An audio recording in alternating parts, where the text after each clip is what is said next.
ഉപ്പ എന്ന് പറയുന്നത് എല്ലാവർക്കും കിട്ടുന്ന ഒരു ഭാഗ്യമല്ല.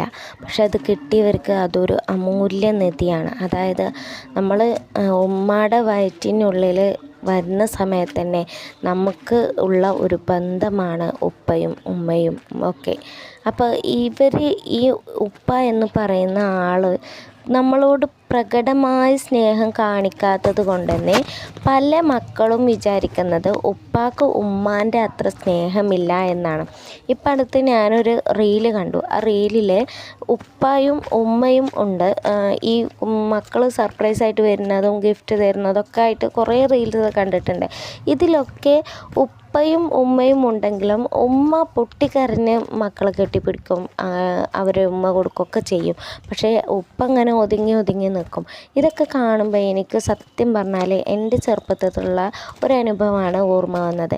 അതെന്താണെന്ന് വെച്ചാൽ എൻ്റെ ഉപ്പ എൻ്റെ ജ്യേഷ്ഠത്തിനെ കെട്ടിച്ച സമയത്ത് എല്ലാവരും ഈ പുതിയെണ്ണ ഇറങ്ങുന്ന സമയത്തൊന്ന് കരയുകയൊക്കെ ചെയ്യുമല്ലോ. അങ്ങനെ ചെയ്ത സമയത്തൊന്നും മൂപ്പര് കരഞ്ഞിട്ടുണ്ടായിരുന്നില്ല. മൂപ്പര് അത് ഒതുക്കി പിടിച്ചൊക്കെ നിന്നു. പക്ഷേ രാത്രി ആയപ്പോൾ ഈ ഒരു കാര്യം ആലോചിച്ചിട്ട് എൻ്റെ മോള് ഇത്ര ചെറുപ്പത്തിൽ ഇങ്ങനെ കെട്ടിച്ച് വിട്ടല്ലോ അങ്ങനെയുള്ള ആലോചിച്ചിട്ട് ഭയങ്കര കരച്ചിലായിരുന്നു. കാരണം ഇമോഷൻസ് പ്രകടിപ്പിക്കേണ്ട സമയത്ത് അവിടെ പ്രകടിപ്പിച്ചില്ല. അതുകൊണ്ട് നമ്മൾ വിചാരിക്കും ഉപ്പാക്ക് അത്രേ സ്നേഹമുള്ളൂ എന്ന്. പക്ഷേ എല്ലാ സ്നേഹവും സങ്കടവും ടെൻഷനും എന്താണെങ്കിലും മക്കളെ അറിയിക്കാതെ ഉള്ളിലൊതുക്കി നടക്കുന്ന ആൾക്കാരാണ് ഉപ്പ എന്ന് പറഞ്ഞത്.